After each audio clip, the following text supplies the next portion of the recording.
Namaste ma'am, I'm Nalini from grade 9. I'm from Sai Krushna Vidya Mandir. And my project was about raising awareness about chemical hazards in everyday life.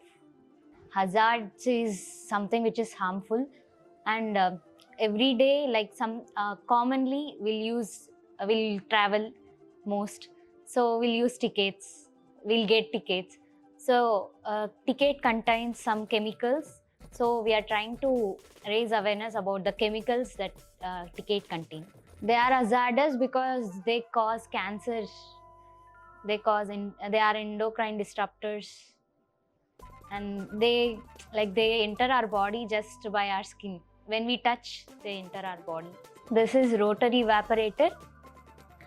In this, we have pressure controller, that is by which we can control pressure. We can decrease pressure and make our solvent boil faster. Then this is water bath. Here we have we can set temperature of water. This is chiller, by which when our solvent gets evaporated, it comes here. Chiller passes cold water here.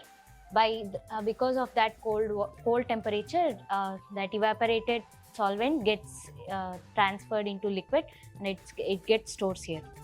I enjoyed working with all these instruments here.